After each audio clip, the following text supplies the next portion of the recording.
इससे पहले ऑलरेडी हम सीडीपी का 3 क्लास कर चुके हैं, ठीक है। अगर वीडियो नहीं देखे हैं तो उसका लिंक हम आपको आई बटन पर प्रोवाइड कर देंगे। इसके बाद जो है इंड स्क्रीन में डाल देंगे, आप वहां से इजी वे में वह 3 क्लास देख लीजिएगा।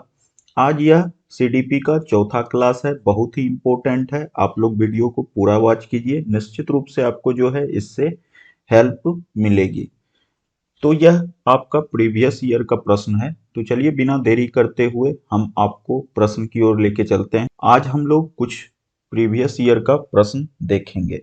पहला प्रश्न है, निम्नलिखित में कौन सी संज्ञानात्मक क्रिया दी गई सूचना के विश्लेषण के लिए प्रयोग में लाई जाती है। ठीक है, संज्ञानात्मक क्रिया की बात है और वह जो है दी गई सूचना के विश्लेषण, सूचना का विश्लेषण, दी गई सूचना का विश्लेषण, इसके लिए प्रयोग में लाई जाती है। ठीक है, सूचना को जो है प्रयोग में लाई जाती है, इसके लिए यहाँ 4 ऑप्शन आपका दिया गया है। वर्णन करना, पहचान करना, अंतर करना और वर्गीकृत करना। इस 4 में से हम लोगों को सही आंसर यहाँ टिक करना है।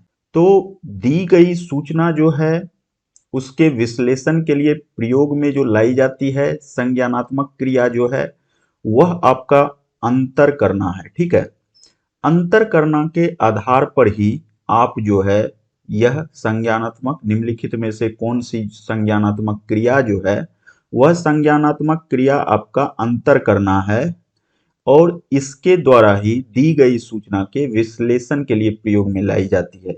कोई सूचना अगर दी गई है, ठीक है, यह सूचना हो गया, सूचना जो दी गई है इसको जब हम लोग इसका विश्लेषण करेंगे तो इसके लिए प्रयोग में जो लाई जाती है संज्ञानात्मक क्रिया वह है अंतर करना। ठीक है, अलग अलग तरह की सूचना प्राप्त होती है और उसमें से अगर हम लोग अंतर करके, ठीक है, मतलब कौन सी सूचना किस कैटेगरी का है, इस तरह से वर्गीकृत करके जो है उसके विश्लेषण के लिए प्रयोग में लाई जाती है। ठीक है, तो यहाँ सबसे करेक्ट आंसर जो है 3 नंबर है, अंतर करना। इसलिए जो है हम लोग यहाँ 3 नंबर पर टिक करेंगे। नेक्स्ट प्रश्न की ओर हम लोग चलते हैं। भाषा विकास में सहयोग करने का कौन सा तरीका गलत है? देखिए यहाँ गलत है, नहीं है, यह सब जो हुआ नेगेटिव सेंस में हुआ। अब जो है हम लोग यहाँ 4 ऑप्शन में से जो गलत होगा उसको हम लोग देखेंगे। बच्चे को बिना टीके प्रकरण पर बात करना, ठीक है। दूसरा है उसकी अपनी भाषा के प्रयोग को अमान्य करना। देखिए जैसे ही उसकी भाषा मतलब बच्चे की भाषा को आप अमान्य करेंगे तो इससे जो है यह तरीका भाषा विकास में सहयोग करना नहीं कहलाएगा। ठीक है, इसके बाद है उसके प्रयोगों का समर्थन करना। बच्चा जो है उसका माइंड जो है थोड़ा सा रहता है, बचपना रहता है, तो उस समय जो है अगर उनके प्रयोग का हम लोग सही दिशा में समर्थन करें, टीचर लोग सही दिशा में समर्थन करें तो यह जो है सहयोग करने की भावना होगी और यह जो है पॉजिटिव रूप में इसका यूज होता है। अतः यह जो है आपका सही है। भाषा के प्रयोग के अवसर उपलब्ध कराना, बिल्कुल। देखिए भाषा के प्रयोग का जो है अवसर अगर उपलब्ध कराया जाएगा तो बच्चे का विकास होगा, यह भी आपका सही है। बच्चे को बिना टीके प्रकरण पर बात करना, देखिए, और टीके प्रकरण मतलब कि यह हुआ जो कि किसी प्रकरण के बिना ही जो बात करता है बच्चे, तो वहां जो है उसको ज्यादा नहीं टोकना चाहिए, इससे जो है गलत इफेक्ट पड़ता है। बिना टोके उसको बात करने देना चाहिए, यह सही है। यह जो है अमान्य करना मतलब उसका भाषा का जो वह प्रयोग कर रहा है, जो अपने घर से, अपने परिवेश से, आस पड़ोस से जो सीख के आया है उसके हिसाब से बच्चा प्रयोग करेगा। आप उसको जो है सही दिशा में लेके जाएंगे, टीचर उसको सही दिशा में लेके जाएंगे।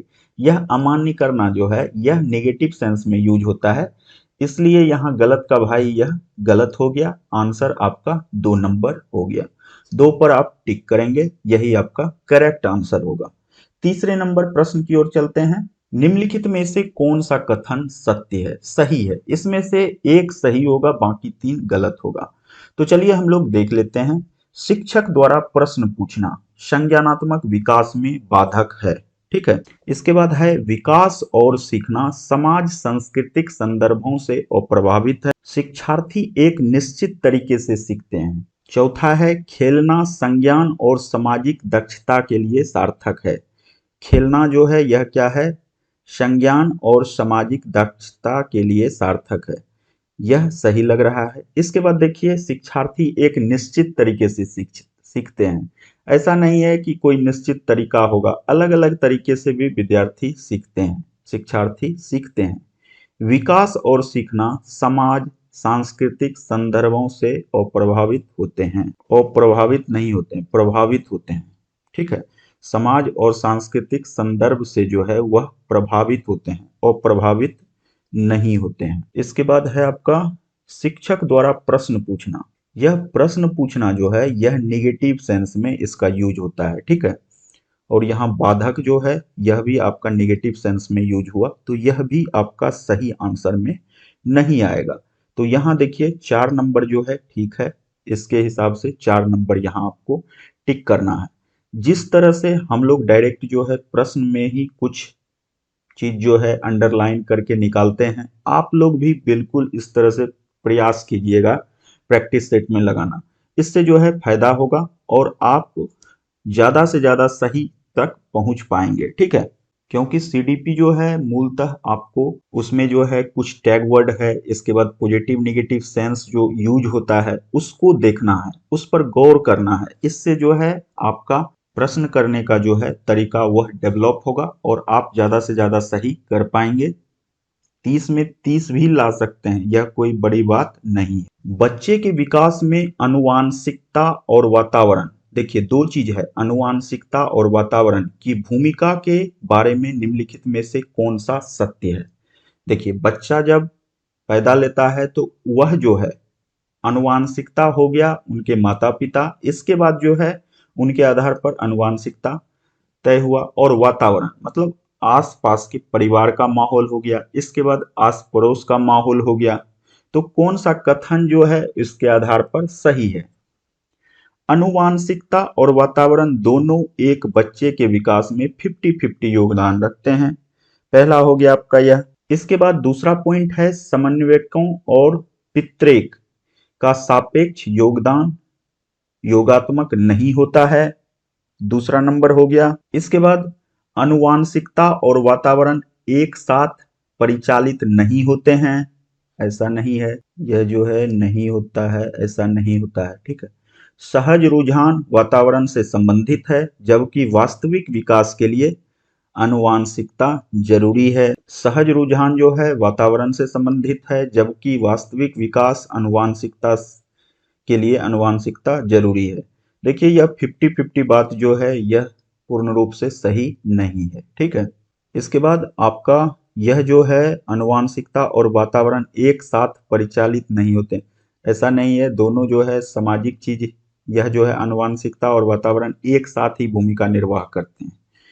इसके बाद यह जबकि जो है यहाँ आके यह निगेटिव सेंस पैदा करता है। ठीक है, सहज रुझान वातावरण से संबंधित है जबकि वास्तविक विकास के लिए आनुवांशिकता जरूरी है। देखिए वास्तविक विकास जो है जब वातावरण में जो है रहेगा, फिर भी वास्तविक विकास में सहायक होता है वातावरण, तो सिर्फ आनुवांशिकता जरूरी नहीं है। तो इस केस में यह भी आपका परफेक्ट नहीं होता है। पहला तो 50-50 लेके जो है यह हो गया आपका, कहीं भी दिया हुआ नहीं है 50-50। इसके बाद है समन्वयक और पितृक के सापेक्ष योगदान नहीं होता है। तो देखिए 3 आंसर जो है आपका खत्म हो गया, तो यह लास्ट जो बचा है इस पर आप टिक कर देंगे, यही आपका सत्य होगा। तो इस तरह से प्रश्न को पकड़ के आपको हल करना है। ठीक है, नेक्स्ट प्रश्न की ओर चलते हैं हम लोग। समाजीकरण है, समाजीकरण क्या है इसके विषय में पूछ रहा है। सामाजिक मानदंडों में परिवर्तन, पहला ऑप्शन हो गया शिक्षक द्वारा पढ़ाए गए के बीच संबंध, दूसरा हो गया समाज के आधुनिकीकरण की प्रक्रिया, समाज के मानदंडों के साथ अनुकूलन, 4 नंबर ऑप्शन हो गया। देखिए सामाजिक मानदंडों में परिवर्तन यह नहीं होता है। ठीक है, समाजीकरण का अर्थ जो होता है वह होता है कि बच्चा जो है समाजीकरण प्रक्रिया के तहत समाज के व्यवहार को स्वीकार करता है और उसके साथ अनुकूलन करता है। ठीक है, तो समाज के साथ क्या करता है, पहला अपना जो है व्यवहारों को स्वीकारता है, व्यवहार को स्वीकारता है और अनुकूलन करता है। देखिए अनुकूलन यहाँ है आपका, और व्यवहार करता है तो समाज के मानदंड के अनुसार ही व्यवहार करता है, तो यह दोनों पॉजिटिव हो गया यहाँ। और देखिए शिक्षक एवं पढ़ाए गए के बीच संबंध, यह जो है पढ़ाए गए यहाँ नेगेटिव सेंस में होता है, इसलिए जो है यह आपका नहीं होगा। ठीक है, समाज के आधुनिकरण की प्रक्रिया, यह समाज के आधुनिकरण की प्रक्रिया समाजीकरण नहीं है। ठीक है, तो आपका 4 जो है बिल्कुल सही आंसर है, 4 पर आप टिक करेंगे। नेक्स्ट प्रश्न की ओर चलते हैं हम लोग। एक पीटी खेल शिक्षक क्रिकेट के खेल में अपने शिक्षार्थियों के क्षेत्ररक्षण को सुधारना चाहता है। ठीक है, शिक्षार्थियों के क्षेत्ररक्षण को सुधारना चाहता है। निम्नलिखित में से कौन सी युक्ति शिक्षार्थियों को अपना लक्ष्य प्राप्त करने में सर्वाधिक सहायक है?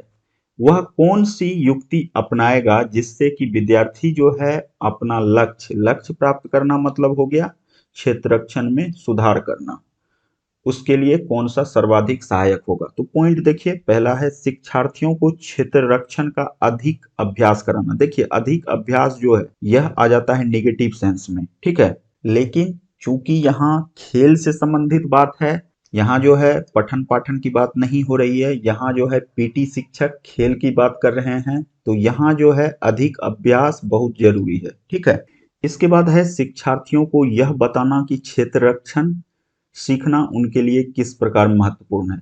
सिर्फ बताने से कुछ नहीं होगा। ठीक है, बताने से सिर्फ कुछ नहीं होगा, उनको जो है उसको प्रयास में लाना पड़ेगा। वह क्या होगा, अभ्यास करवाना होगा। ठीक है, इसके बाद बेहतर क्षेत्र रक्षण और सफलता की दर के पीछे के तर्क स्पष्ट करने से क्या होगा? जब तक आप उस पर मेहनत नहीं करेंगे फिर कुछ नहीं होने वाला, इसलिए अभ्यास बहुत जरूरी है। क्षेत्ररक्षण को प्रदर्शित करना और शिक्षार्थी अवलोकन करेंगे, शिक्षार्थी अवलोकन नहीं करेंगे। ठीक है, क्षेत्ररक्षण को प्रदर्शित करना ऐसा कुछ नहीं है, जब तक आप अभ्यास लगातार नहीं करेंगे तब तक जो है आपका क्षेत्ररक्षण सही नहीं होगा। तो चाहिए कि अधिक से अधिक प्रयास करवाएं। ठीक है, शिक्षार्थी को अधिक से अधिक प्रयास करवाए शिक्षक द्वारा। ठीक है, जो पीटी शिक्षक हैं उनके द्वारा, क्योंकि अभ्यास जो है इसी के द्वारा आपका खेल जो है यह सही से होगा। लेकिन जब हम लोग यहाँ पठन पाठन में जाते हैं तो वहाँ अधिक अभ्यास जो है निगेटिव सेंस में यूज होता है। तो यह थोड़ा सा ध्यान देने वाली बात है कि यहाँ जो है खेल के प्रति है और वहाँ जो है हम लोग कक्ष की बात करते हैं। ठीक है, तो दोनों में अंतर है, इसलिए इस बात को गौर से देखना है। चलिए नेक्स्ट प्रश्न की ओर चलते हैं। एक शिक्षिका अपने शिक्षार्थियों की इस रूप में मदद करना चाहती है कि वे एक स्थिति में अनेक दृष्टिकोण की सराहना कर सकें। ठीक है, वे एक स्थिति में खड़े हैं और अनेक दृष्टिकोण को देखें और उसकी सराहना करें। वह विभिन्न समूह में एक स्थिति पर अलग अलग समूह में स्टूडेंट को बांट दिया गया है उनके द्वारा, और जो है वाद विवाद जो होता है वह कराने के अनेक अवसर उपलब्ध कराती हैं। वाद विवाद कराने से जो है स्टूडेंट का डेवलपमेंट होता है, विद्यार्थियों का शिक्षार्थियों का विकास होता है, बोलने की शैली जो है बढ़ती है, बहुत सारा इसका पॉजिटिव इफेक्ट है। अब है वाइगोत्स्की के परिक्षेप के अनुसार उसके शिक्षार्थी विभिन्न दृष्टिकोण को करेंगे। तो वाइगोत्स्की के अनुसार जो है विभिन्न दृष्टिकोण को करेंगे कौन? शिक्षार्थी, और अपने तरीके से उस स्थिति में अनेक परिप्रेक्ष्य विकसित करेंगे। ठीक है, मतलब कौन करेंगे? तो यह स्टूडेंट करेंगे, शिक्षार्थी करेंगे, तो वह किस प्रकार का होगा? तो ऑप्शन में 4 ऑप्शन आपका दिया गया है। एक है तर्कसंगत, दूसरा है निर्माण, तीसरा है आत्मसात और चौथा है सक्रियकरण। ठीक है, इसमें से आपको एक ऑप्शन सही है, बाकी 3 जो है गलत है। वाइगोत्स्की के अनुसार जो है वह बच्चे जो है दृष्टिकोण को क्या करेंगे? आत्मसात करेंगे इसके बाद जो है इसी के आधार पर जो है वह अनेक परिप्रेक्ष्य विकसित करेंगे। ठीक है, तो आत्मसात जो है इसका करेक्ट आंसर होगा। यहां से हम लोग देख लेते हैं, 3 नंबर में आत्मसात दिया हुआ है। नेक्स्ट प्रश्न की ओर चलते हैं। सीता ने हाथ से दाल और चावल खाना सीख लिया है। सीता एक बच्ची है जो हाथ से दाल और चावल खाना सीख गई है, मतलब खाना खा लेती है। जब उसे दाल और चावल दिए जाते हैं तो वह दाल चावल मिलाकर खाने लगती है। ठीक है, उसने चीजों को करने के लिए अपने स्कीमा में दाल और चावल खाने को कर लिया है। क्या कर लिया है? अंगीकार कर लिया है कि समायोजित कर लिया है, अनुकूलित कर लिया है, समुचितता कर लिया है। एक बच्ची है जो कि दाल चावल खाना सीख गई है। जब उसके सामने दाल चावल आता है तो वह डायरेक्ट जो है खाना स्टार्ट कर देती है। तो इसके संबंध में बोला गया है कि यह जो खाने का जो है प्रयास करती है, इन चीजों को करने के लिए अपने स्कीमा में दाल और चावल खाने को कर लिया है। तो वह क्या कर लिया है? अंगीकार कर लिया है, समायोजित कर लिया है, अनुकूलित कर लिया है या समुचितता कर ली है। तो इसमें से हम लोगों को सही आंसर देना है। ठीक है, यहाँ डैश लगा देते हैं, खाने को डैश कर लिया है, तब जो है सही से यहाँ फिट बैठ जाएगा। ठीक है, तो अनुकूलित कर लिया है। ठीक है, अनुकूलन उसको प्राप्त हो गया है खाना से, क्योंकि अनुकूलन एक ऐसी प्रक्रिया है जिसमें बालक समस्या के समाधान या वास्तविक से सामंजन करने के लिए पूर्व सीखी गई योजना या मानसिक प्रक्रियाओं का सहारा लेते हैं। मतलब पहले से जो वो सीखे हैं उसकी सहायता से, पहले से जो वो सीखे हैं किस तरह से खाना चाहिए उनको सिखाया गया है, पहले से जो सीखे हैं उसका वो क्या करते हैं? उपयोग करते हैं, उपयोग करते हैं। ठीक है, यूज करते हैं। और इसके बाद जो है अनुकूलन में जो है वो इसका यूज करते हैं और समस्या समाधान में जो सीखे हैं उसका प्रयोग करते हैं। किसमें? समस्या समाधान में। तो समस्या के समाधान में भी उसका वो यूज करते हैं, जो वो सीखे हैं पहले से, आत्मसात किए हैं, उससे जो है यह समस्या का समाधान करते हैं और वह सीखे गए चीज को उपयोग में लाते हैं। यह जो है अनुकूलन का व्यवस्था। अनुकूलन इसी को कहते हैं, अनुकूलित करना इसी को कहते हैं। जो बच्चे सीखे हैं पहले वह जो है उसका सहारा लेकर उस समस्या का समाधान करते हैं और उसको उपयोग में लाते हैं। नेक्स्ट प्रश्न की ओर चलते हैं हम लोग। डैश के अतिरिक्त बुद्धि के निम्नलिखित पक्षों को स्टर्नबर्ग के त्रितंत्र सिद्धांत से संबोधित किया गया है। डैश के अतिरिक्त, किसके अतिरिक्त? संदर्भगत, सामाजिक, अवयवभूत, इसके बाद अनुभाविक। देखिए हिंदी में जो है थोड़ा सा आपको ऐसा शब्द सब मिलेगा जो कि आप हो सकता है पहले नहीं भी देखे होंगे, नहीं भी पढ़े होंगे। ठीक है, देखिए बुद्धि का 3 जो है इसके पक्ष होते हैं। किसके अनुसार? स्टर्नबर्ग के सिद्धांत के अनुसार बुद्धि के 3 होते हैं। पहला है अवयवभूत, यह हो गया, और दूसरा है आपका सामाजिक, 2 हो गया, और तीसरा है आपका अनुभाविक, 3 हो गया। ठीक है, डैश के अतिरिक्त मतलब इन 3 के अतिरिक्त कौन सा बचा है? तो 3 के अतिरिक्त आपका सिर्फ यही बचा है। ठीक है, ऐसे कह सकते हैं कि बुद्धि का जो है मूल रूप से स्टर्नबर्ग के अनुसार बुद्धि का जो है सामाजिक, इसके बाद अवयवभूत, और तीसरा आपका है अनुभाविक। ठीक है, ये तीनों होते हैं पक्ष स्टर्नबर्ग के अनुसार। ये जो आपके स्टर्नबर्ग साहब हैं इनके अनुसार बुद्धि के 3 होते हैं। तो 3 तो आपका यहाँ से बिलोंग्स कर रहा है, बचा यह चौथा, तो आपका आंसर जो है यही हो जाएगा 1 नंबर। तो हम जो है अलग अलग करके इसका भी पढ़ेंगे, जितने भी मतलब शिक्षा शास्त्री हैं आपके उनका भी सिद्धांत अलग अलग करके हम लोग पढ़ने का कोशिश करेंगे। ठीक है, टॉपिक उस पर जो है अलग से लाने का प्रयास करेंगे और उसमें जो है अलग अलग हर एक जितने भी वैज्ञानिक हुए हैं उनका जो है हम पक्ष रखेंगे। ठीक है, और वह एग्जाम में भी आता है, एग्जाम की दृष्टिकोण से भी महत्वपूर्ण है। अभी जैसे हम लोग प्रीवियस ईयर का प्रश्न कर रहे हैं तो यह लगातार करेंगे। इसके अतिरिक्त जो है हम लोग उसमें वैज्ञानिक के विश्लेषण को भी पढ़ेंगे। नेक्स्ट प्रश्न आपका फिर एक वैज्ञानिक के आधार पर है। हावर्ड गार्डनर का बुद्धि का सिद्धांत डैश पर बल देता है। हावर्ड गार्डनर जो हैं ये भी एक वैज्ञानिक हुए हैं, तो इनके हिसाब से जो है बुद्धि का सिद्धांत डैश पर बल देता है। किस पर बल देता है? यहाँ 4 ऑप्शन दिया गया है। शिक्षार्थियों में अनुबंधित कौशल, इसके बाद सामान्य बुद्धि, विद्यालय में आवश्यक समान योग्यता, प्रत्येक व्यक्ति की विलक्षण योग्यता। विलक्षण योग्यता के विषय में इन्होंने जो है इनके सिद्धांत में बल दिया गया है। बुद्धि का जो सिद्धांत है उसमें विलक्षण योग्यता पर बल दिया गया है। ठीक है, तो आपका ऑप्शन जो है 4 बिल्कुल ही सही है, इसलिए हम लोग 4 पर टिक करेंगे। इनके विषय में हम सेपरेट वीडियो भी लाएंगे, वहां जो है आपको पूरी तरह से इनका सिद्धांत स्पष्ट हो जाएगा। ठीक है, तो अभी सिर्फ हम लोग प्रीवियस ईयर का प्रश्न कर रहे हैं, तो इसमें जो करेक्ट आंसर है हम लोग उसको देखेंगे। इससे जो है प्रैक्टिस हम लोगों की लगातार जारी रहेगी। नेक्स्ट प्रश्न की ओर चलते हैं और यह लास्ट प्रश्न है। ठीक है, थ फ च ध्वनियां हैं। यह जो है थ प च यह किस प्रकार की ध्वनि है?